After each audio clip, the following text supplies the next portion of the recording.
হাতে লাল গোলাপ নিয়ে হাঁটু গেড়ে আমার সামনে বসে থাকা মেয়েটা দেখতে পরীর মতো সুন্দর, কিন্তু আমি তার প্রপোজ অ্যাকসেপ্ট করতে পারবো না, কারণ মেয়েটা হলো আদরের দুলালি আর আমি হলাম গরিব ঘরের একজন সন্তান। চলেন গুছিয়ে বলি।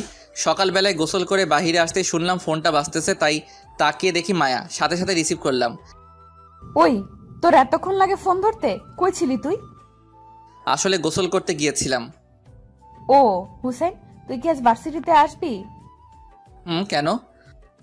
আজকে কত তারিখ তা তোর মনে নেই? আজকে 14ই ফেব্রুয়ারি, মানে ভালোবাসা দিবস, ভ্যালেন্টাইন ডে। আর আজকে তোকে একটা কথা বলবো, তুই চলে আয় তাড়াতাড়ি। কেন, ফোনে বলো। না, তুই আয়, সামনাসামনি বলবো। ওকে। আমি রেডি হয়ে চলে গেলাম আব্বুর দোকানে।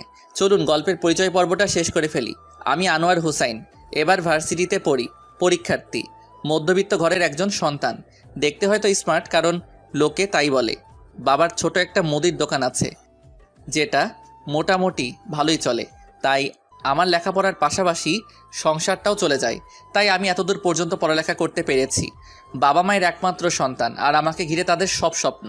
তাই আমাকে যে করেই হোক ভালো রেজাল্ট করতে হবে। আর যে আমাকে ফোন দিয়ে এতক্ষণ কথা বলল, তার নাম সুমাইয়া আক্তার মায়া। বাবা মায়ের টাকার অভাব নেই, তাও আমার মতো একটা ছেলের বেস্ট ফ্রেন্ড। আমি মাঝে মাঝে ভেবে পাই না, কলেজে ফাইনাল পরীক্ষায় ওর সাথে আমার সিট পড়েছিল, তারপর একজন আরেকজনের সাথে ভালো বন্ধুত্ব হয়ে যায়, তারপর দুজনেই একই ভার্সিটিতে অ্যাডমিশন নিয়ে নেই। আর তুষার আমার ছোটোবেলার বন্ধু, ওদের অবস্থাও খুবই ভালো, শুধু আমারই অবস্থা খারাপ। তারপরেও আলহামদুলিল্লাহ। তাও কি আর করার, মায়া অনেক জেদি, যা চাই তাই দেওয়া লাগবে, না পেলে পৃথিবীটা উল্টে রেখে দিবে, যা চাইবে তাই পাবে। ওর সাথে বন্ধুত্ব করে ভুল করেছি, একবেলায় না খেলে জোর করে খাওয়াবে, বেশি রাতে অনলাইনে থাকলে মেসেঞ্জারে ঝাড়বে, আর কোনো মেয়ের সাথে কথা বলতেছি দেখলেই সারছে। সব সময় ওর মনের কথাগুলো আমার সাথে শেয়ার করবে, আর সারা দিন ফোন দিয়ে জ্বালাবে, আর যা চায় আমার কাছে আমাকেও দিতে হয় বাধ্য হয়ে। এগুলো গল্পের পরিচয়। এবার গল্পে চলুন। বাবার কাছ থেকে হালকা কিছু টাকা নিয়ে বাসে করে ভার্সিটিতে চলে গেলাম। বাস থেকে নামতেই তুষারের সাথে দেখা। কিরে, আজকে আসতে এত দেরি হলো যে? আরে বলিস না, রাস্তায় অনেক জ্যাম, তাই আসতে একটু দেরি হলো। তোকে কতবার বলেছি আমার সাথে চলে আসতে, কিন্তু তুই কি করিস, বাসে আসিস? আরে বোকা, তুই এত কিছু বুঝবি না, আমার মতো হলে তারপর সব বুঝতি। শালা, আমি কি তোর থেকে আলাদা? না, আছে, সব বাদ দিয়ে চল ক্লাসে। আজকে ক্লাস করবি?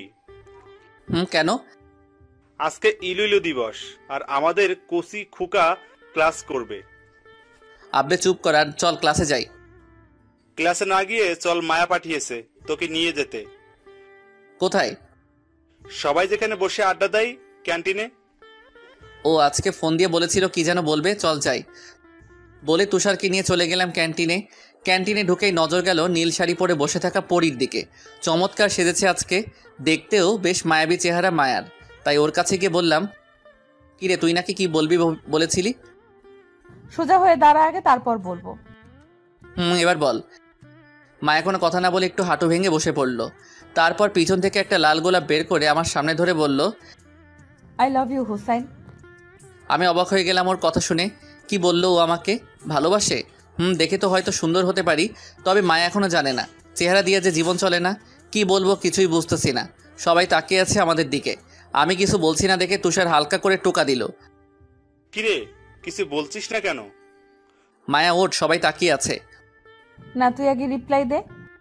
ওঠ, তারপর বলতেছি। আগে বল, তারপর উঠবো। তুই উঠে বাহিরে আয়, তারপর তোর উত্তর দিব। বলেই লাজুক চোখে তাকিয়ে ওর সামনে থেকে বাহিরে চলে গেলাম। মায়া আর তুষার আমার পিছন পিছন ভার্সিটির বাগানের একটা বড় গাছের নিচে গিয়ে দাঁড়ালাম। এবার আমার প্রশ্নের জবাব দে। মায়া পিছন থেকে বলে উঠল, মায়া আমাকে কিছু প্রশ্নের উত্তর দিবি? বল। আমার কথা শেষ হওয়ার আগ পর্যন্ত কোনো প্রশ্ন করবি না, ওকে? আচ্ছা বল। আচ্ছা, প্রতিদিন তুই কত টাকা খরচ করিস বলতো? তুই এই কথা কেন জিজ্ঞেস করছিস? তোকে না বললাম যে কোনো প্রশ্ন না করতে?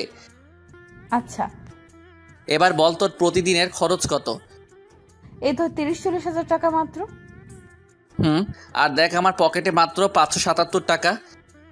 আচ্ছা তুই চলাচল করিস কি দিয়ে? বম। আর আমি চলাচল করি পাবলিক বাস দিয়ে। তো তুই এসব আমাকে বলছিস কেন? তোকে বলছি কারণ তোর সাথে আমার ভালোবাসার সম্পর্ক হয় না, কারণ আকাশ আর জমিন কখনোই এক হয় না। আমি তোর ফ্রেন্ড হওয়ারও যোগ্য না, তবে ভাগ্যক্রমে হয়ে গেছি। কিন্তু এখন তুই যে সম্পর্কের কথাটা বলছিস না, সেটা কখনো হওয়া সম্ভব না। আমি তোর কথা বুঝতেছি না। না বোঝার কি আছে, দেখ আমি সাধারণ আর তুই অসাধারণ, তাই তোর আর আমার মাঝে বন্ধুত্ব থাকাটাই বেশি হয়ে যায়। আর তুই এখন ভালোবাসিস বলছিস? দেখ না, তুই এমনটা করতে পারিস না আমার সাথে। আমি তোর সাথে কিছুই করতেছি না, সব ভাগ্যের খেল। আর ভাগ্য হয়তো চাই না আমি কাউকে নিয়ে স্বপ্ন দেখি, কারণ আমি মধ্যবিত্ত। দেখ, তুই কি তা নিয়ে আমার কোনো সমস্যা নেই, আমি শুধু তোকে চাই। দেখ পাগলামি করিস না, যা বাসায় যা, গিয়ে ঠান্ডা হয়ে নে, তারপর আস্তে আস্তে সব ঠিক হয়ে যাবে। তুষার এতক্ষণ দাঁড়িয়ে শুধু আমাদের কথা শুনতেছে আর নির্বাকের মতো আমার দিকে তাকিয়ে আছে। না, কিছুই ঠিক হবে না, তুই ছাড়া কিছুই ঠিক হবে না আমার। তুষার, ওরে একটু বোঝা তো প্লিজ। তুষার এবার হিলকিল করে হাসতে লাগলো। আমি আর মায়া কিছুটা অবাক হয়ে ওর দিকে তাকালাম। মায়া, তুই সত্যই একটা বোকা। হুসাইন হয়তো তুই ঠিকই বলেছিস, তবে মায়া তার বোকামির কারণেই আজ এমন পরিস্থিতি হয়েছে। কি বলতে চাইছিস তুই? আমি অনেক কিছুই বলে দিতাম যদি হুসাইন এখানে না থাকতো। মানে কিছুই না। এখন চল বাসায়। মায়া, তুমিও বাসায় যাও, পরে দেখা হবে। বলে আমাকে নিয়ে চলে আসতে লাগলাম। তুষার এতক্ষণ কি বলল তা মায়া ভাবতে লাগলো, আর আমাদের যাওয়ার দিকে তাকিয়ে রইল। চলে আসলাম গেটের বাইরে, এসে তুষারকে জিজ্ঞেস করলাম, আমি না থাকলে তুই মায়াকে কি বলতি? আরে, মায়া হলো অবুঝ একটা মেয়ে, ওকে সারাদিন বোঝালেও কাজ হবে না, তাই কথা কাটিয়ে তোকে ওইখান থেকে নিয়ে আসলাম। শালা তুই মানুষ হবি না, থ্যাঙ্কস। ওয়েলকাম। তবে তুষার, ওরে বিকেলে একটু বুঝিয়ে দিস যেন ও আর এরকম কথা না বলে, তাহলে হয়তো বন্ধুত্ব রাখাটাই অসম্ভব হয়ে যাবে। তুষার কি যেন ভাবতে লাগলো। কিছুক্ষণ পরে ওকে বলল, দেখ আবার কোনো প্যাচ করিস না, তোরে দিয়ে বিশ্বাস নাই হারামি। এই চিনলি আমাকে? যা, বিশ্বাস করতে হইব না। যখন মায়ার সাথে কথা বলবো তখন তোকে আমি কল দিব, তুই শুধু কানে লাগিয়ে রাখবি, আর আমার কানে ব্লুটুথ থাকবে। ওরে হারামি, ঠিক আছে। তারপর তুষার বাসায় নামিয়ে দিয়ে চলে গেল। আমি গোসল করে খাওয়া দাওয়া করে দুপুরে পরে হালকা একটু ঘুমিয়ে নিলাম। বিকেলে ঘুম থেকে উঠে তুষারকে কল দিলাম। তুষার মায়ের সাথে দেখা করার জন্য যাচ্ছে, পাশের একটা রেস্টুরেন্টে মায়াকে ফোন দিয়ে আসতে বলেছে। আমিও ফোন রেখে বসেছিলাম কখন তুষার কল দিবে। আধা ঘন্টা পরে তুষারের কল আসলো, তাই সাথে সাথে রিসিভ করলাম। হুসাইন, মায়া আসতেছে, তুই শুধু চুপ থাকবি, ওকে? ওকে। হাই। আয় বস। তা এখানে ডাকলি কেন? তুই হুসাইনের ব্যাপারে কি সিরিয়াস? কি আছে ওর মাঝে যে তুই ওর পেছনে লেগে আছিস? কি আছে জানি না, তবে ওকে ছাড়া আমি শূন্য, এতটুকু জানি। দেখ, ও চাই তুই এই ব্যাপারটা নিয়ে বাড়াবাড়ি করিস না, তাহলে হয়তো ওর সাথে বন্ধুত্বটাও হারাবি। ও বলছে এই কথা? শুন, তুই ওর পরিবেশে কখনো থাকতে পারবি না, তুই ভালো হয় ওর জীবন থেকে সরে দাঁড়া। এই তুষার, তুই তো একটু বোঝ আমাকে, ওকে একটু বোঝা না প্লিজ, তোর পায়ে পড়ি। নিজেকে এখন ফাটা বাঁশের সিপাই পড়ে থাকার মতো লাগতেছে। Please please please. তুষার, তুই ওকে আর একটু বোঝা, না হলে ও আবার এসব ভূত চেপে থাকবে। মায়া, তুই এত পাগলামি করিস কেন? দেখ, ও হলো বস্তির ছেলে, ওর সাথে তোর মতো এত বড় ঘরের মেয়েকে মানায় না। তুই এসব বলছিস কেন? বলতেছি কারণ ও ছোট লোক, ওর সাথে তোর যায় না, তাই তুই ওকে ছেড়ে দে। দেখ, রাগ উঠতেছে আমার, ওকে নিয়ে আর যদি এমন কথা শুনি তাহলে তোকে লাথি মারবো বলে দিলাম। ওকে, তুই যেটা ভালো বুঝিস কর, পরে আমাকে বলবি না। ওকে, তুই থাক, আমি গেলাম। তার তুষার মায়াকে আঙ্গুল দিয়ে দেখালো, বোঝালো চুপ হয়ে থাকতে। মায়াও কিছু বুঝতে না পেরে চুপ হয়ে বসে রইল। তারপর তুষার আমাকে বলতে লাগলো, হুসাইন, সবই তো শুনলি, আচ্ছা তুই ভেবে দেখ কি করবি। ওকে, রাখি তাহলে। আর ওইদিকে তুষার কান থেকে ব্লুটুথ খুলে টেবিলে রাখলো। তারপর মায়াকে বলল, এবার বুঝলি কেন এতক্ষণ হুসাইনকে পচাইতেছিলাম? ও কি এতক্ষণ সব শুনেছে? হুম। তোদের কি হয়েছে বলবি একটু? কিছুই হয় নাই, তবে তোকে যা বলতেছি তা একটু শুন। বল, কি বলবি? আসলে আমিও চাই তুই হুসাইনেরই হ, কিন্তু হুসাইন সবকিছু ভালোভাবে চিন্তা বিবেচনা করে কথা বলে, তাই আমি ওকে বুঝতে পারি না। তবে এখানে তোরও একটা ভুল আছে। আমার আবার কি ভুল? তুই হুসাইনকে প্রপোজ করতে গেলি কেন? ওকে আগে নিজে জালে ফাঁসিয়ে তারপর না হয় প্রপোজ করতি, বলদি কোথাকার। ঠিক বলেছিস। আচ্ছা, আগে এটা বল, আঙ্কেল আন্টি জানে যে তুই হুসাইনকে ভালোবাসিস? আমি বলে দিয়েছি আব্বুর মুখে। কি বলেছে আঙ্কেল আন্টি? ওনারা বলেছে আমি যাকেই পছন্দ করি ওনারা তাকেই মেনে নিবে, আর হুসেনকে তো ওনারা আরো আগেই মেনে নেবে। ওকে, তাহলে তুই এর পিছনে লেগে থাক, আমি বাকিটা দেখতেছি। ওকে, প্লিজ ওকে একটু বুঝিয়ে বল যেন রাজি হয়ে যায়। Please Tushar, please. আরে বোকা, বললাম না আমি দেখতেছি। ওকে জালে ফেলে হলেও তোর করে দিব, কথা দিলাম। থ্যাঙ্কস। ওয়েলকাম। জানিস ও এমন আচরণ করবে আমি তা ভাবতেও পারিনি। বলে মায়া কাঁদো কাঁদো মুখ করে ফেললো। মায়া প্লিজ কাঁদিস না, এটা পাবলিক প্লেস, তুই কানাটা থামা। ওকে। শোন, আমি তোকে কথা দিলাম, হুসাইন তোর হবেই। এখন আমি উঠি, কালকে দেখা হবে। আচ্ছা। বলেই দুজনে বেরিয়ে চলে আসলো। পরের দিন সকালে রেডি হয়ে আবার বাসে করে চলে গেলাম কলেজে। কলেজে এসে তুষারের সাথে দেখা। কিরে মামা, আজকে এত লেট করে আসলি? আজকে একটু কাজ ছিল বাসায়, তাই। তা কি ভাবলি আজকে সারা রাত? দেখ, আমি যতই ভাবি না কেন আমি ওকে জেনে বুঝে জাহান্নামে আনতে পারি না। আচ্ছা, তুই আমাকে একটু বলবি যে ওকে মেনে নিতে সমস্যা কোথায়? সমস্যাটা অনেক জায়গায়। দেখ, ও আমার ফ্যামিলিতে এসে নিজেকে মানিয়ে নিতে পারবে না, ওর জীবনটা তেজপাতা হয়ে যাবে, তা কি তুই বুঝিস? দেখ, ও হয়তো তোর জন্য সব করতে পারে, ও হয়তো তোর ফ্যামিলির সাথে নিজেকে মানিয়ে নিতেও পারবে। প্লিজ এখন এমন হাস্যকর কথা বলিস না, প্লিজ, এখন হাসতে পারবো না। এখানে হাসির কি বললাম? আচ্ছা তুষার, তুই আমাকে কিছু প্রশ্নের জবাব দে তো। বল।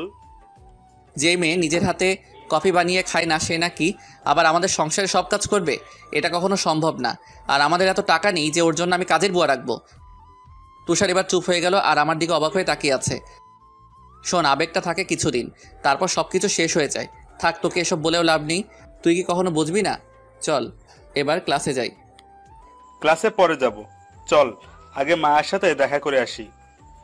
তুই যা, আমি গেলাম ক্লাসে। না হলে আবার আমাকে দেখলেই শুরু হয়ে যাবে ওর সেই পাগলামিটা। তুই আয়, আমি আসি না। ওকে চল। বলেই দুজনে চলে গেলাম বাগানে, কারণ মন খারাপের সময় মায়া এখানেই এসে বসে থাকে। গিয়ে দেখি ও পুকুরের দিকে মুখ করে বসে আছে, তাই পিছন থেকে তুষার ডাকলো মায়াকে। কিরে মায়া, তুই এখনো এখানে বসে আছিস? দেখ কে এসেছে। আমাদের কথা শুনে মায়া তাড়াতাড়ি চোখগুলো মুছে ফেললো, তারপর আমাদের দিকে ফিরে তাকালো। কিরে মায়া, তুই কান্না করতেছিলি নাকি? আরে না, আয় বস। আমাদের আর মিথ্যা বলিস না, আমি সবই জানি। আরে না হুসাইন, আয় বস। আমি গিয়ে একটু দূরত্ব রেখে বসলাম, আর তুষার এসে আমাদের মাঝখানে বসে গেল। বল, এখন কি নিয়ে গল্প করা যায়? জানি না। ও আচ্ছা, তোদের দুজনকে এখানে আসার আসল কারণ কি জানিস? তুষারের মুখে এমন কথা শুনে আমি অবাক হলাম, তাই ওর দিকে ঘাড় বাঁকা করে তাকালাম। শোন, তোরা দুজন মিলে মুজিবনগর পার্কে যা, তাহলে ভালো হবে। না হলে এভাবে চুপচাপ আর দুজনকে থাকতে হবে না। দেখ, ও যে কথা বলতেছে সেটা কখনোই সম্ভব না। আমি জানতে চাই কেন সম্ভব না? কারণ আমি তোর যোগ্য না। কেন, তোর কিসের অভাব? লেখাপড়ায় ভালো, স্মার্ট, আর মনের দিক থেকে তো তুই বেস্ট। আর ভবিষ্যতে তুই তোর ট্যালেন্ট দিয়ে যে কোনো ভালো বড় চাকরি পেতে পারিস, তাহলে আর সমস্যা কোথায়? তুই আমার বড় চাকরি পাওয়ার কথা বলতেছিস? সেটা পাওয়ার জন্য যে ঘুষ লাগে তা কি তুই জানিস? আর যদিও ভাগ্যক্রমে পেয়েও যায় তাহলে স্যালারি কত হবে? বেশি হলে 1 লক্ষ টাকা, তাতে তা একদিনের মার্কেটের টাকা। আর সারা মাস কি তুই না খেয়ে থাকবি? তোর মেকআপ আর অন্যান্য খরচগুলো না হয় বাদই দিলাম। দেখ, আমি একদম ভালো হয়ে যাব, আমার এত কিছু লাগবে না, শুধু তুই হলেই চলবে। দেখ মায়া, আবেগ দিয়ে দুনিয়া চলে না। আমি জানি তুই আবেগের বশে অনেক কিছু করতে পারিস, কিন্তু যখন বাস্তবতা সামনে এসে দাঁড়ায় না তখন আবেগ পালিয়ে যায়। তাই বলছি, পাগলামি করিস না। দেখ, আমাকে এত বোঝাতে আসবি না, আমি তোকে চাই ব্যাস। দেখ, একটু বোঝার চেষ্টা কর। তুই মধ্যবিত্তদের মতো করে বাঁচতে পারবি না। তুই পারবি না শুধু ভাত মাছ আর ডাল দিয়ে বেলা পার করতে, তুই পারবি না 300-400 টাকা হাত খরচ নিয়ে দিন পার করতে। এই হাত খরচ থেকে টাকা বাঁচিয়ে আব্বু আম্মুর জন্য কিছু গিফট দেওয়া। তুই পারবি না 2-3টা শাড়ি দিয়ে মাস পার করতে। তুই পারবি না বাসে সবার সাথে চাপাচাপি করে ভার্সিটিতে আসতে। তুই পারবি না ভোরবেলায় উঠে বাসায় সবার জন্য নাস্তা রেডি করা আর সারাদিন গাধা মতো খাটা। তুই পারবি না সবার মুখের দিকে তাকিয়ে নিজের স্বপ্নগুলো কুরবানি দিতে। তাই বলতেছি, তোর জন্য ভালো হবে তুই নিজের লেভেলের একটা ছেলেকে বিয়ে করে নিজের সব স্বপ্ন পূরণ কর। লাইফটা আরামে পার করে দিতে পারবি। আর আমাকে বিয়ে করলে তুই জিন্দালাশ হয়ে যাবি। তখন আফসোস হবে, কারণ বাস্তবতা মৃত্যুর চেয়েও কঠিন, যার সামনে তুই এখনো করিসনি। আমি সব করতে পারবো তোর জন্য। এবার রাগটা আমার মাথার উপর উঠে গেল, তাই নিজেকে আর সামলাতে পারলাম না। ঠাস করে একটা চর বসিয়ে দিলাম ওর গালে। মায়া চর খেয়ে অবাক হয়ে গেল। আর এতক্ষণ আমাদের কথা শুনতেছিল তুষারও চমকে উঠল। ওই পাগল, তোকে বোঝাই, তোর মাথায় ঢুকে না যে আবেগ দিয়ে সব হয় না। বাস্তবতায় নিজেকে সামলাতে পারবি না তুই। যা বলতেছি তাই কর। মায়ার চোখ দিয়ে সমানে পানি পড়তে লাগলো। আর তখনই তুষার সেখান থেকে আমাকে টেনে নিয়ে আসলো আর মায়াকে বলল, মায়া তুই দাঁড়া, আমি আসতেছি। তুষার বলে আমাকে বাহিরে নিয়ে আসলো। ছাড় আমাকে, পাগলাটাকে বুঝাই, এক ফোঁটা যদি বুঝতো। নিজেকে শেষ করার ফোন দিয়ে আটতেছো আর কিছুই না। আচ্ছা তুই ঠান্ডা হ, আমি দেখতেছি কি করা যায়। বোঝা ওকে, না হলে পরে ওর গলা টিপে মেরে ফেলবো বলে দিলাম। এই তুই গাড়িতে বস, আমি মায়া বুঝিয়ে আসতেছি। বলেই তুষার চলে গেল ভিতরে। ভিতরে গিয়ে তুষার দেখলো মায়া এখনো কাঁদতেছে। মায়া কাঁদিস না। দেখলি তো ও কেমনটা করলো। কি হয় আমাকে একটু ভালোবাসলে? দোষ তোর না, দোষ হলো সুমায়ার। মায়া এবার কান্না থামিয়ে তুষারের দিকে তাকালো। সুমাইয়া কে? হুসাইন তোকে কখনো সুমায়ের কথা বলেনি? না, কে সুমাইয়া? তাহলে শোন, আমরা দুজন তখন ক্লাস 10-এ পড়তাম। হুসাইন ক্লাসের ভালো ছাত্র ছিল এবং খুব ভালো গল্প লিখতো। অনেক মেয়ে গল্প পড়ে প্রেমে পড়ে যাইতো। তার মধ্যে হঠাৎ একটি আইডি থেকে SMS আসে হুসাইনের গল্প লেখা পেজে। কি ছিল সেই SMS এ? তুই চুপ করে শুন, কোনো কথা বলবি না। বল। হুসাইন প্রতি গল্পের শুরুতে লিখে দিত, অনুমতি ছাড়া কপি করা নিষিদ্ধ। তাই সুমায়া SMS দেয়, লেখক সাহেব, আপনার একটি গল্প কপি করব, যদি অনুমতি দেন। অবশ্যই গল্প কপি করতে পারেন, কিন্তু কিছু শর্ত আছে। কি সত্য বলেন? প্রথমত, লেখকের জায়গায় আমার নাম এবং শেষে পেজ লিঙ্ক দিতে হবে। আচ্ছা। কোন গল্প কপি করবেন? সিনিয়র আপুর সাথে প্রেম সিজন। ওকে, আপনার বাসা কোথায় জানতে পারি? চুয়াডাঙ্গা। আপনার? মেহেরপুর। এইভাবে কথা বলতো। বলতে বলতে সুমায়ার সাথে ফ্রেন্ডশিপ হয়ে গেল হুসাইনের। তারপর একদিন হুসাইন আমাকে এসে বলে, আমি সত্যিই সুমায়াকে ভালোবেসে ফেলেছি। তখন আমি হুসাইনকে বললাম প্রপোজ করতে। সুমায়াকে যেই ভাবা সেই কাজ, হুসাইন গিয়ে প্রপোজ করে। সুমায়াও গ্রহণ করে নেয়। আস্তে আস্তে সুমায়ার প্রতি ভালোবাসা বেড়ে যায়। সুমায়ার সাথে ভিডিও কলে কথা বলতো, তার পিক সব জায়গায় সেট করে রাখতো। এক কথায় সুমায়াকে পাগলের মতো ভালোবাসতো। এইভাবে 2 মাস কেটে গেল। একদিন হুসাইন সুমায়াকে বলল, এই সুমাইয়া, তুমি কয়দিন ধরে আমাকে ইগনোর করছো কেন? আমাকে ভুলে যাও, আম্মু আমার বিয়ে ঠিক করে ফেলেছে। কি বলছো? তোমার বিয়ে ঠিক হয়েছে, তাহলে আমার কি হবে? তুমি প্লিজ আমাকে ভুলে যাও। আচ্ছা, তোমার হবু স্বামী নিয়ে সুখে থাকো। কিছুক্ষণ পরে হুসাইন আমার কাছে আসে। আমার সাথে এমন হওয়ার ছিল? কি হয়েছে? সুমাইয়া বলল, আপনাদের তো বললাম, তাই দ্বিতীয়বার লিখলাম না। আচ্ছা, তুই সুমায়াকে গুলো বলবি, পরে যদি ভুল বোঝে? পরে দেখা যাবে।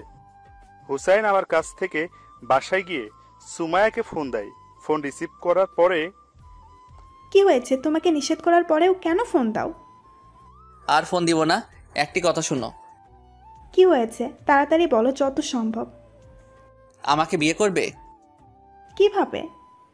পালিয়ে। জীবনেও না। তুমি যদি আমার সাথে বিয়ে না করলে তোমার যত পিক আছে ফেবুতে ভাইরাল করব। এই মানুষকে আমি ভালোবেসেছিলাম আর তোমাকে বিশ্বাস করে সব করেছি, পিক দিয়েছি, আর তুমি আমার সাথে বিশ্বাসঘাতকতা করলে। আমি তোমাকে ছাড়া বাঁচতে পারবো না, প্লিজ এমন করো না। তুমি আমাকে আর ফোন দিবে না। যদি আমাকে সত্যিকারের ভালোবেসে থাকো, আর ফোন দিবে না। তুমি সুখী হও সেই দোয়া করি। সেই রাতে হুসাইন আমাদের আড্ডাখানায় এসে বলে, তোর বুদ্ধিতে কাজ হলো না। কি বলেছে? আমি যদি তাকে ভালোবেসে থাকি তাহলে তাকে যেন ফোন না দেই। আচ্ছা, একটি আইডিয়া আছে। থাক তোর আইডিয়া, আমি বাসায় যাচ্ছি। হুসাইন বাসায় যখন যাচ্ছিল আমার কেমন সন্দেহ হলো। তাই আমিও ওর পিছু নিলাম। তারপর কিছু দূর যাওয়ার পর হঠাৎ করে দেখি বিষের বোতল বের করে। হুসাইন মুখে দিতে যাচ্ছে, সাথে সাথে আমি গিয়ে ঠাস ঠাস করে দুটো থাপ্পড় দিলাম আর বলতে লাগলাম, দোস্ত তুই একটি মেয়ের জন্য বিষ খেতে যাচ্ছিস? আমাকে মরতে দে তুষার, তুই সামনে থেকে সর। দোস্ত তুই যদি মরে যাস সেই মেয়ে ঠিকই সুখে থাকবে, কিন্তু তোর মা বোন বাবাকে কে দেখবে? হুসাইন নিশ্চুপ। আমার মাথায় হাত দিয়ে বল, আর কোনোদিন আত্মহত্যা করবি না? আচ্ছা, আর করবো না। এই ছিল হুসাইন আর সুমাইয়ার প্রেম কাহিনী। বুঝতে পারলে মায়া? এখন আমি কি করব বল। আর কিছুদিন ওর পিছনে লেগে থাক, না হলে পরে দেখা যাবে। ওকে। তুই থাক, হুসাইন গাড়িতে বসে আছে, আমি যাই। তারপর তুষার আবার ফিরে আসলো। কিরে এতক্ষণ কি করলি? এই তো একটু বুঝতে সময় লাগলো। ও আজকে আর ক্লাস করবো না, বাসায় চলে যাব। শালার মুডটাই নষ্ট করে দিল। ওকে চল। বলে তুষার আমাকে বাসায় নামিয়ে দিয়ে চলে আসলো। এভাবে কয়েকদিন চলে গেল। আর মায়া পাগলের মতো আমার পিছনে পড়েছিল, কিন্তু আমি বারে বারে সেই একই কথা। মায়াকে যাই বলি না কেন ও সব কিছু স্বাভাবিকভাবে নেয়, আর পাগলের মতো পিছে পড়ে আছে। এক সকাল আমি কলেজে এসে তুষারের সাথে দেখা করলাম। তারপর ক্লাসে যাওয়ার সময় দেখা হয় মায়ার সাথে। হাই জানু, কেমন আছো? দেখ মায়া, আমি আগেও তোকে বলেছি যে আমাকে এভাবে রাগাবি না, সেটা নিয়ে বাড়াবাড়ি সম্ভব না। কোনটা সম্ভব না? তুই কখনো আমাদের মতো চলতে পারবি না, তাই তুই আমার পিছনে আসিস না প্লিজ। আমি তোমার জন্য সব করতে পারবো। কি করতে পারবি তুই বল আমাকে। তুমি যা বলবে সব করতে পারবো, একবার বলে তো দেখো। সব করবি তাই না? তাহলে চল। বলেই আমি মায়ের হাত ধরে টেনে ভার্সিটির বাহিরে নিয়ে আসলো। জানু, তুমি আমাকে কোথায় নিয়ে যাচ্ছ? আগে যাই তারপরে বুঝতে পারবি, আগে চল। তুষার গাড়ি স্টার্ট দে। তুষার গিয়ে গাড়ি স্টার্ট করলো। তারপর মায়াকে নিয়ে সোজা বাসায় চলে আসলাম। তারপর মায়াকে নিয়ে ভিতরে গেলাম, গিয়ে আম্মুকে ডাকলাম। কি রে, এভাবে ডাকছিস কেন? কি করতেছো তুমি? রান্না করতেছি। তুমি গিয়ে রুমে রেস্ট করো, এখন মায়া রান্না করবে। ওই, তোর মাথা ঠিক আছে? ও কেন রান্না করতে যাবে? ও কি রান্না করতে জানে নাকি? ও নাকি আমার জন্য সব করতে পারবে। তা কিছুদিন আমাদের সংসারের কাজ করুক, তাহলেই ওর সব আবেগ জানালা দিয়ে পালাবে। চুপ থাক তুই। মা, তুমি যাও, গিয়ে রেস্ট করো, আর না খেয়ে যাবে না কিন্তু। আর ওই তুষার, তুই দাঁড়িয়ে কি দেখছিস? মায়াকে নিয়ে যা রুমে। আম্মু তুমি একটু চুপ থাকবে, আর সরো তুমি। নাও, আজকে দুপুরে সব কাজ তুমি করবে। আর আম্মু তুমি ভুলেও হেল্প করতে আসবে না বলে দিলাম। ওই, তুই কি করছিস এসব? ভূত নামাইতেছি। কিসের ভূত? প্রেমের ভূত। তুমি এত সব বুঝবে না, তুমি রুমে যাও। আবার মায়ের এখানে চলে আসলাম। কি হলো, রান্না করো। মায়া আমার দিকে ফেলফেল করে তাকিয়ে আছে। কি হলো, রান্না করো। সব না করতে পারবি? তাহলে কর আজ থেকে আমাদের সংসারের সব কাজ। মায়া আবার কান্না শুরু করলো, তাই আমি তুষারকে নিয়ে টিভি দেখতে বসে গেলাম। আর দুজনে হাসতে লাগলাম। কিছুক্ষণ পর মায়া আসলো। খাবার রেডি, চলো খাবে। আমি কিছুটা অবাক হলাম, তাও ওকে বুঝতে না দিয়ে বললাম, খাবার রেডি করো, আমরা আসতেছি। ওকে জানু। রাগী মুখ নিয়ে রুমে গেলাম। গিয়ে তুষার আর আমি ফ্রেশ হলাম। তারপর আম্মুকে ফ্রেশ হতে বললাম। আব্বু চলে আসলো। তারপর সবাই মিলে খেতে বসলাম। খাবার মুখে দিয়ে অবাক হয়ে গেলাম, ভালোই রান্না করছে। সবাই দেখলাম খাবারের প্রশংসা করতেছে, আর সেই প্রশংসাগুলো আমার গায়ে কাটা হয়ে বিঁধতেছিল। তাই খাবার রেখে উঠে চলে গেলাম। গিয়ে ফোন টিপতে লাগলাম। কিছুক্ষণ পর হঠাৎ রুমে কেউ আসার আওয়াজ পেলাম। তাকিয়ে দেখি মায়া হাতে খাবারের প্লেট। কি হলো, না খেয়ে চলে আসলে কেন? খেতে মন চাইতেছে না তাই। ওলে আমার পিচ্চি বড়টা বলে কি, বুঝ আমার হাতে খাবে বলে এইভাবে না খেয়ে চলে এসেছে। ওই ঢংটা একটু কম করবি। আচ্ছা নাও, এবার লক্ষ্মী ছেলের মতো খেয়ে নাও। মুখের সামনে লোকমা ধরে বলল, না তুই খা, তোর খাবার আমি খাবো না। প্লিজ খেয়ে নাও। না বললাম না। প্লিজ জানো, প্লিজ। খাবারের উপর রাগ করে থাকতে নেই। আমার খিদে নেই। প্লিজ খেয়ে নাও। না বললাম তো। তারপর মায়া যা করলো তাতে আমি পুরো অবাক হয়ে গেলাম। মায়া আমার গালে চড় বসিয়ে দিল। বলছি খা। বলেই মুখে ভাত পুরে দিল। আমি অবাক হয়ে ওর দিকে তাকিয়েছিলাম আর ভাত খেতে লাগলাম। সোজা করে বলতেছি কানে যায় না, এবার বাঁকা করেই ছাড়লি। ভালো করে বললে কথা শুনবি, না হলে রাত্রি মেরে কথা শোনাবো, মনে রাখিস। এসব বলতেছিল আর আমাকে ভাত খাইয়ে দিতে লাগলো, আর আমি শান্ত ছেলের মতো খেতে লাগলাম। হঠাৎ দরজার দিকে নজর যেতে দেখলাম তুষার দাঁড়িয়ে দাঁড়িয়ে হাসতেছে। শালা, এসবের কারণে তুই দায়ী। আমি আবার কি করলাম? তুই এখানে দাঁড়িয়ে কি করতেছিস? এই যে তোর বউ তোকে খাইয়ে দিতেছে, সেটা দেখতেছিলাম। ওই আমি বিয়ে করলাম কবে? তা তো জানি না, তবে এত আদর করে বউ আর মা বাদে কে খাওয়ায় বল? তুই গেলি না, এখন গ্লাস দিয়ে মারবো। বলে গ্লাসটা হাতে নিলাম আর তুষার চলে গেল, আর এদিকে মায়া আমাকে খাইয়ে দিয়ে সব কিছু ঠিকঠাক গুছিয়ে ফেললো। প্লেট নিয়ে বাহিরে যাওয়ার আগে আমার গালে একটা কিস করে চলে গেল। আমি অবাক হয়ে ওর যাওয়ার দিকে তাকিয়েছিলাম। কিছুক্ষণ পর আবার মায়া রুমে আসলো। কি হলো, তুমি এখনো ঘুমাওনি? আমি রাগে কোনো কথাই বললাম না। ও লে, বাবুটা রাগ করেছে রে। রাগ করো না প্লিজ। আমি তাও কিছুই বললাম না। আসো, আমি ঘুম পাড়িয়ে দিই। না, আমি এখন ঘুমাবো না। তাহলে আমাকে এখন আদর করো একটু। না, আমি এখন ঘুমাবো। এখন না বললে ঘুমাবে না? এখন ঘুম পেয়েছে তাই ঘুমাবো। ওলে, আমার বরটা তো দেখে অনেক অভিমানী। ওই তোমার বরকে? আমার সামনে যে বসে আছে সে। আমি কারো বর না, আমি এখনো বিয়ে করিনি, তাই এই নামই ডাকবি না। ওলে, এত অভিমান আমার বরের। আর কিউট লাগে অভিমান করলে। তা আজকে না আসলে দেখতেই পেতাম না। ধুর, বলে শুয়ে পড়লাম। আর মায়া মাথার কাছে বসে মাথায় হাত বুলাতে লাগলো। তাই কিছুক্ষণের মাঝে হারিয়ে গেলাম ঘুমের রাজ্যে। ঘুম ভাঙলো সন্ধ্যায়। আশেপাশে তাকিয়ে দেখি মায়া নেই। তাই উঠে ফ্রেশ হয়ে ড্রয়িং রুমে দেখলাম তাও নেই।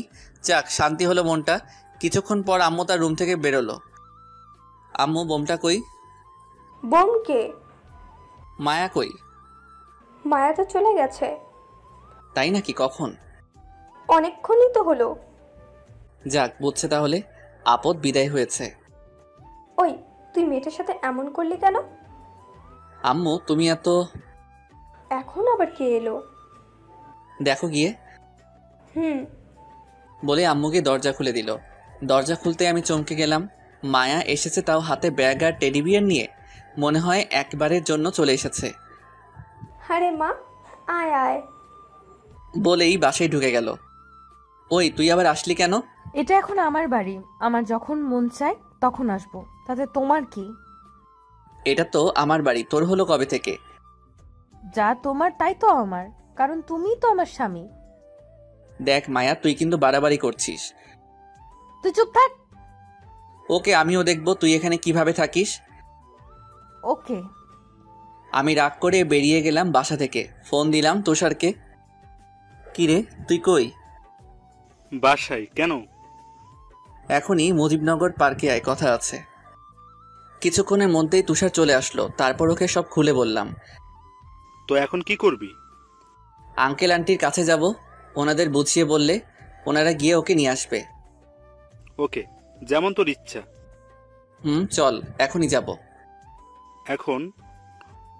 চল। ওকে। বলেই দুজনে চলে গেলাম মায়াদের বাসায়। আঙ্কেল কেমন আছেন? ভালোই। তা তোমার কি খবর? এতই তো ভালোই, তবে আপনার সাথে আমার কথা আছে। কি কথা বলো? আঙ্কেল, মায়া এসব কি শুরু করেছে? আর আপনারাও ওকে কিছুই বলতেছেন না? তুমি জানো না ও কি রকম? ওর বোঝানোর মতো কেউ আছে নাকি?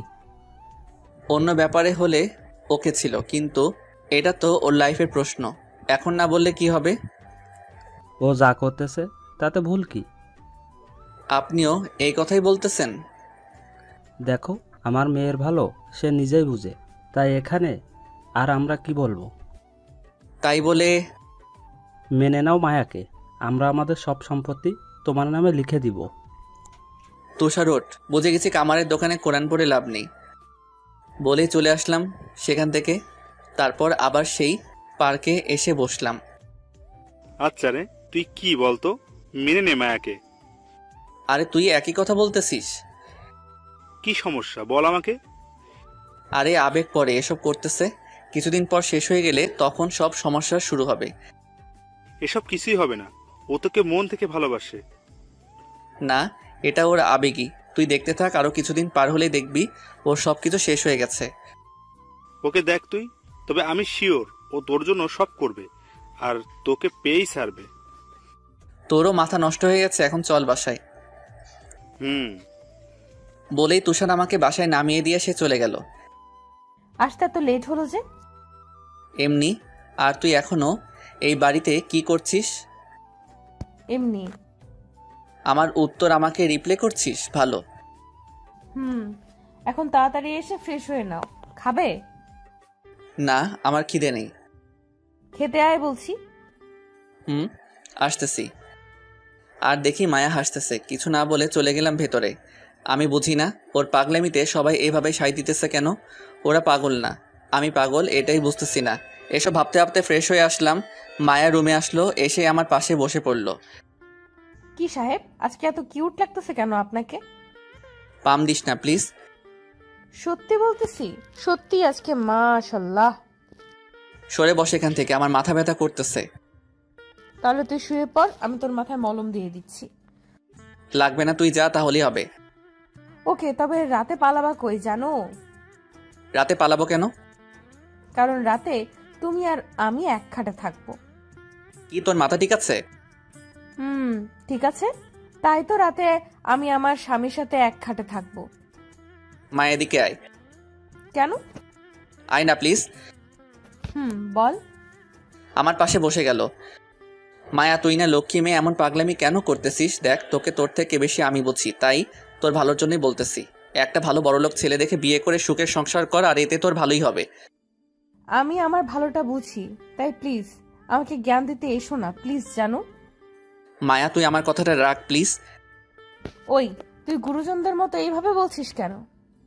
দেখ, আমি জানি এটা তোর আবেগ, তাই আবেগটা সামলা, আর তুই নিজেও একটু চালাক হ। বোকামি করে পরে জীবনটা শেষ হবে তোর। আমার হবে তাতে তোমার কি? এখন চুপ থাকো, না হলে কিস দিয়ে মুখ অফ করিয়ে দিব, বলে দিলাম। ওকে, কিন্তু আমাকে পাবি না, এটা বলে দিলাম। আচ্ছা, আমিও দেখবো তুমি কিভাবে নিজেকে ধরে রাখো। ওকে। মায়া ঢ্যাং ঢ্যাং করে রুম থেকে বেরিয়ে গেল, আর আমি মোবাইলটা হাতে নিয়ে টিপতে লাগলাম আর গান শুনতে লাগলাম। কিছুক্ষণ পর মায়া আবার আসলো। জানো, খাবে না? না, বাহির থেকে খেয়ে এসেছি। মিথ্যা বলো কেন? আমি জানি তুমি আজকে আমাদের বাসায় গিয়েছিলে, সেখান থেকে মুজিবনগর পার্কে গিয়ে টাইম পাস করে বাসায় চলে এসেছো। তোকে এসব কে বললো? অর্ধেকটা আব্বু আর অর্ধেকটা তুষার। ও, আমার পেটে ক্ষুধা নেই? আসবি তুই নাকি আবার মারতে হবে, কোনটা? যাব না আমি, যা তুই। তুই যাবি না তো 14 গোষ্ঠী যাবে। বলে কলার ধরে টান দিয়ে খাট থেকে নামিয়ে নিচে চলে গেল। মায়ের সাহস দেখে আমি অবাক হলাম। কি সাহস মেয়েটার! তাও খেয়ে দিয়ে উপরে চলে আসলাম। কিছুক্ষণ পর মায়া হাসতে হাসতে রুমে ঢুকলো আর আমার পাশে বসে গেল। কি হলো, এভাবে হাসছিস কেন? আমার বাবুটার রাগ করেছে আমার উপর, তাই না? তুই যা অন্য রুমে, আমি এখন ঘুমাবো। আমি যাব কেন? তাহলে তুই থাক, আমি গেলাম।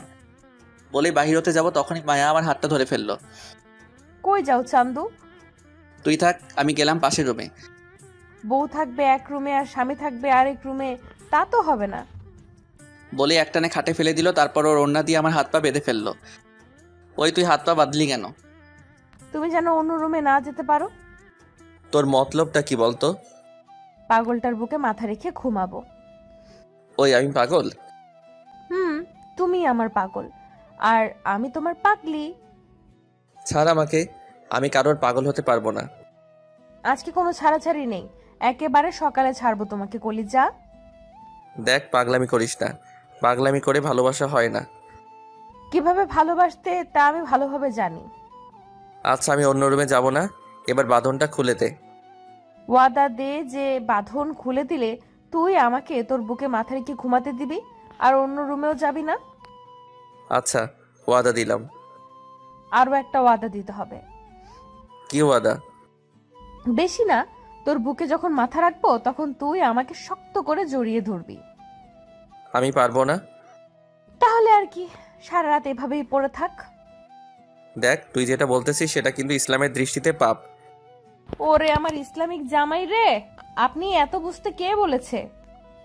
দেখ, ছাড় আমাকে। তাহলে আমাকে ওয়াদা দে, যেগুলো বলছি সেগুলো করবি। কখনোই না। তাহলে আমিও সরি। বলেই মায়া আমার বুকে মাথা রেখে শুয়ে গেল। আমিও ঘুমানোর চেষ্টা করতে লাগলাম। কিছুক্ষণ পর ঘুমিয়ে গেলাম। মাঝরাতে সজাগ হয়ে গেলাম। তাকিয়ে দেখি হাতের বাঁধনটা খোলা, আর আমি মায়াকে জড়িয়ে ধরে আছি। তাই তাড়াতাড়ি ওকে ছেড়ে দিলাম আর ওর মায়াবী মুখটা দেখতে লাগলাম। আসলে অনেক মায়াবী ওর মুখটা, কিন্তু এই মুখের হাসিটা সারা জীবন থাকবে না যদি এই বাড়িতে বউ হয়ে আসে। কিন্তু ও তো এটা বুঝতেই চাইতেছে না। পাগল মেয়ে একটা। বুঝ কবে যেন হবে আল্লাহই জানে। এসব ভাবতে ভাবতে ঘুমিয়ে গেলাম। সকালে মায়ার ডাকে ঘুম ভাঙলো। কি হলো, ডাকছিস কেন? উঠে চা খেয়ে আমাকে উদ্ধার করেন। খাবো না আমি। আর তুই যা, এখন আমি ঘুমাবো। এই উঠ বলছি, না হলে পানি এনে গায়ে ঢেলে দিব। বাসায় এসে টর্চার শুরু করে দিয়েছিস। আর যদি তোকে বিয়ে করি তাহলে কি করবি আল্লাহ জানে। তাই আর যাই হোক না কেন, তোকে তো আমি বিয়ে করব না। সেটা পরে দেখবো, এখন উঠ তাড়াতাড়ি। উঠতেছি। Good boy. এখন তাড়াতাড়ি করে চা খেয়ে উঠে বাজারে যাও। তুই এইভাবে অর্ডার করছিস কেন? কারণ আমি এই বাড়ির বউ, আর তোর কলিজা। আমি মানি না। তুই না মানলে কি হইব? আব্বু আম্মু তো মেনে নিয়েছে, এখন আর কোনো সমস্যা নেই। তোকে নিয়ে সংসার কে করবে? তুই? আমার তো ঠেকা পড়ছে যে তোকে নিয়ে সংসার করতে হবে। দুনিয়াতে আর কোনো মেয়ে নাই। তুই আমাকে নিয়ে সংসার করবি, আর কাউকে নিয়ে স্বপ্ন দেখলে তোকে মারবো প্রথমে, তারপর নিজে মরবো, মনে রাখিস। তোকে দিয়ে সম্ভব? কি সম্ভব? মানুষ মারা তোকে দিয়ে সম্ভব? ওই চুপ করে চা খা আর তাড়াতাড়ি বাজারে যা। বলেই চা খেয়ে ফ্রেশ হয়ে চলে গেলাম বাজারে। বাজার করে বাসায় এসে আম্মুর কাছে ব্যাগ দিয়ে হাত পা ধোয়ার জন্য ওয়াশরুমে যেতেই চমকে গেলাম। মায়া কাপড় ধুইতেছে আর কেমন যেন অগোছালো হয়ে বসে আছে। বন্ধুত্ব থেকে প্রেমের এটাই শেষ নয়। ওকে দেখে আমি আর হাসি থামাতে পারলাম না, তাই হো হো করে হেসে উঠলাম। কি হলো, হাসছিস কেন? তোকে দেখে। কেন? এই যে এত বড় লোকের মেয়ে হয়ে যে কাপড় কাচতেছিস, আর তাও কেমন অগোছালো হয়ে পাগলের মতো। ওই আমি এখন বড় লোকের মেয়ে না? তাহলে তুই কি? আমি হুসাইনের বউ, আর এই বাড়ির লক্ষ্মী বউ। ওরে খোদাই, পাগলের একটু বুঝ দাও। বুঝ আমার আছে, তা তুই এখানে কেন? হাত পা ধুতে এসেছি। সত্যি বলছিস নাকি আমাকে দেখতে চলে এসেছিস? পেতনি দেখার আমার এত শখ নাই, সর তুই। বলেই হাত পা ধুয়ে বাহিরে আসতে যাব, তখনই মায়া টেনে ধরলো পিছন থেকে আর দেয়ালের সাথে চাপিয়ে ধরলো। কি হলো, এভাবে টেনে আছিস কেন? তুই একটু হেসে কথা বললে কি হয়? অনেক কিছুই হয়, ছাড় আমাকে। না, তুই এখন আমাকে একটু আদর করবি, না হলে দেখেছিস তুই এখন কোথায় আছিস। আমি তাকিয়ে দেখি মাথার উপরে ঝর্ণার লাইনটা। তারপর মায়া আবার বলতে লাগলো, ঝর্ণাটা ছাড়লেই দুজনে ভিজে যাব, তাই আদর করা ছাড়া কোনো উপায় তোর কাছে নেই। বলেই মায়া আমার এতটা কাছে চলে এসেছে যে আমাদের মাঝে বিন্দুমাত্র গ্যাপ নেই। দেখ, এটা কিন্তু ঠিক না। इश्क और जंग में सब कुछ जायज है मेरी जान। কি? হিন্দিতে একটা ডায়লগ দিলাম। কি বললি? গানটা কাছে আন, তারপর বলতেছি। এবার বল। বলছি যে প্রেম আর যুদ্ধে সবকিছু সঠিক।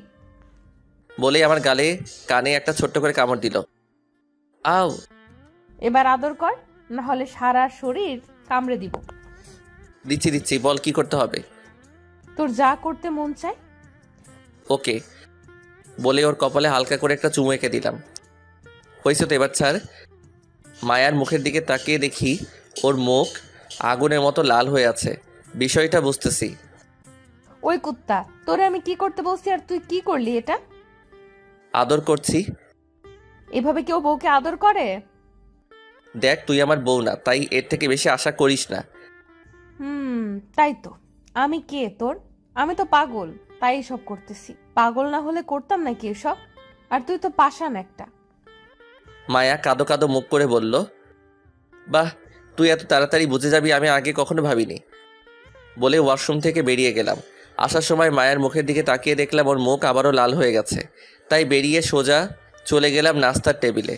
নাস্তা করে এসে রুমে ঢুকতেই দেখি মায়া মুখ ফুলিয়ে বসে আছে। তাই আমিও কোনো কথা না বলে খাটে বসে মোবাইল টিপতে লাগলাম। মায়া বিছানা থেকে নেমে আমার পিছনে গিয়ে দাঁড়ালো। তারপর আমার মাথায় হাত বুলাতে লাগলো। কি হলো, এরকম করছিস কেন? যাওয়ার সময় কি বলে গিয়েছিলে? কোন সময়? মনে নেই? ওয়াশরুমে আমাকে কি বলে গিয়েছিলে? তুই ধীরে ধীরে বুদ্ধিমান হইতাছস, এটাই বলে গেলাম। আমি ওই কথাগুলো কেন বলছিলাম জানিস? না, কেন? কারণ এগুলো বললে তোর একটু মায়া হবে আর তুই আমাকে সিম্প্যাথি দিবি, কিন্তু তুই তুই তো একটু দরদও দেখালি না। তো এখন কি করব আমি? তোর কিছুই করতে হবে না, যা করার আমিই করব। কেন? কি করবি তুই? এটা করব। বলে আমার চুলগুলো পিছনের দিকে টেনে ধরলো। চুলগুলো টানতেই মাথাটা উপরের দিকে, আর মায়া তার মাথাটা নিচের দিকে নামিয়ে আমার চুলগুলো আঁকড়ে ধরে আমার ঠোঁটগুলোকে কামড়ে ধরলো আর সামনে চুমু আঁকতে থাকে। আর ওর চুলগুলো ছাড়া ছিল, তাই চুলগুলো নিচের দিকে ঝুঁকে পড়ে। আমার মুখটা চারদিক থেকে ঘিরে রাখলো, আর এতে মায়াও তার কাজও চালিয়ে গেল। এভাবে কতক্ষণ ছিলাম তা বলতে পারবো না। হঠাৎ মায়া আমাকে ছেড়ে দিয়ে দিল। এক দৌড় সোজা চলে গেল বাহিরে। আর আমি ভাবতে লাগলাম, এতক্ষণ আমার সাথে কি হলো, কি কঠিন সময় গেল আমার। আর একটু হলে শ্বাস আটকে মারা যেতাম। যাই হোক, এসব চিন্তা বাদ দিয়ে উঠে চলে গেলাম ফ্রেশ হতে। ফ্রেশ হয়ে এসে চলে গেলাম তুষারের কাছে। কিরে, কি খবর? পিছনে বাস থাকলে না, মানুষ খুব আরামেই থাকে। ও, তাহলে তো তুই ভালোই। তা এখানে আসতে বলার কারণটা কি বল? আসলে মায়া তো আমাকে শেষ করে দিতেছে। কেন, কি করেছে মায়া? তাহলে শোনো। সবকিছু তো তোর কথা মতোই চলতেছে, তাহলে সমস্যা কোথায়? ও তো তোর বউয়ের মতো কাজ করে যাচ্ছে। আরে ওর কষ্ট হইতেছে, তাও সব কিছু মুখ বুজে সহ্য করে যাচ্ছে।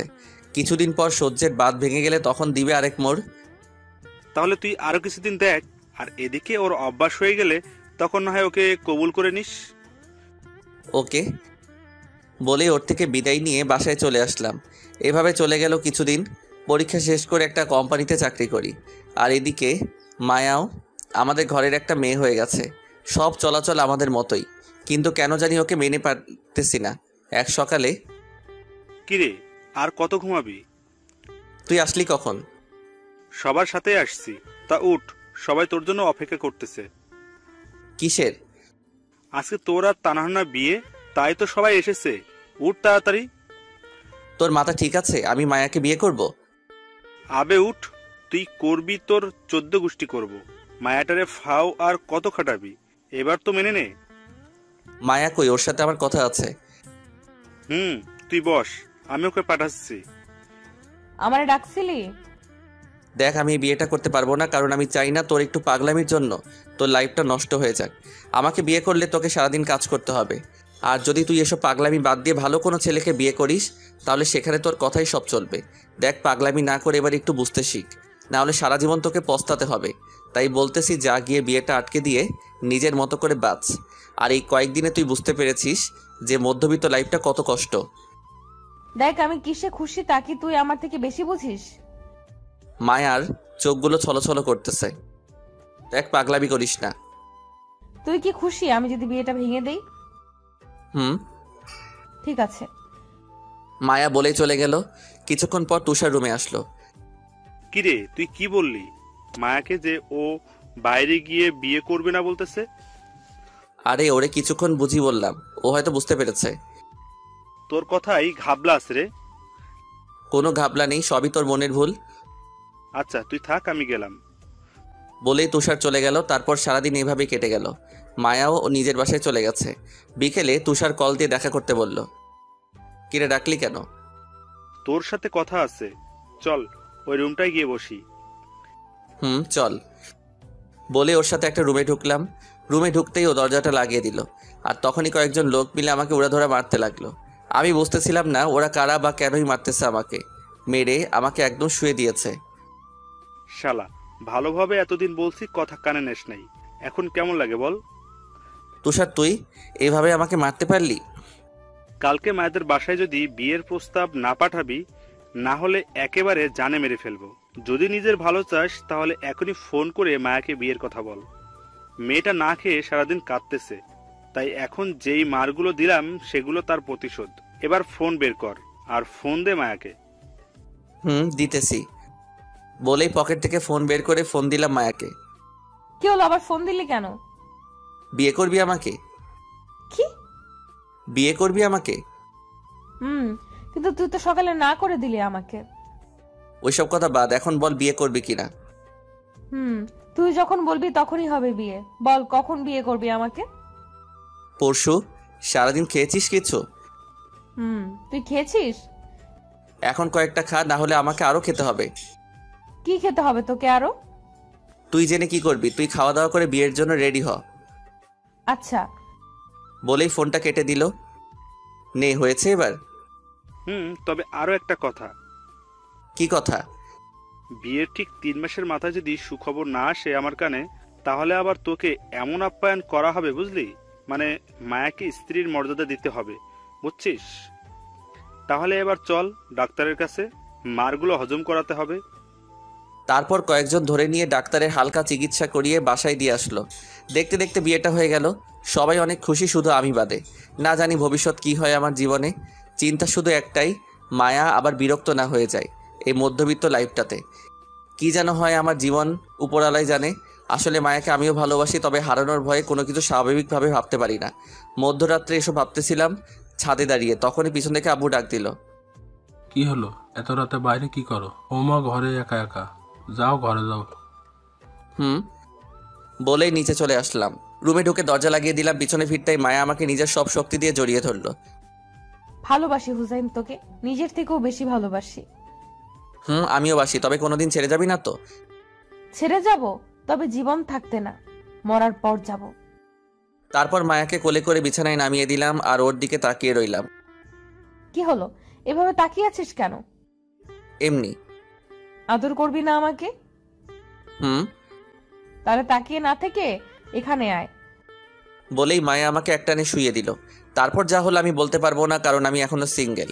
তাই কিভাবে আদর করতে হয় আমি জানি না। যারা বিয়ে করেছেন বুঝে নিয়েন। তাদের সাথে 1 ঘন্টা পরে মায়া আমার উপরে শুয়ে আছে, আর আমি মায়ার মাথায় হাত বুলিয়ে দিতেছি। একটা কথা বলবো হুসাইন?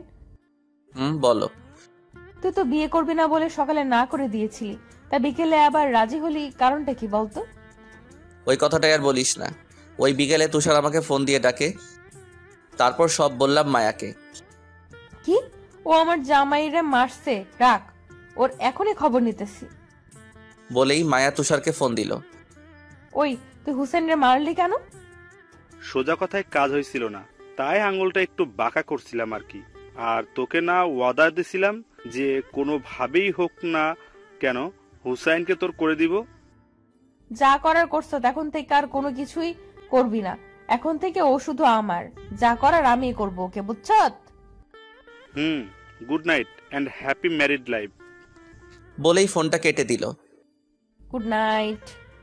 তারপর আমাকে জড়িয়ে ধরে ঘুমিয়ে গেল মায়া।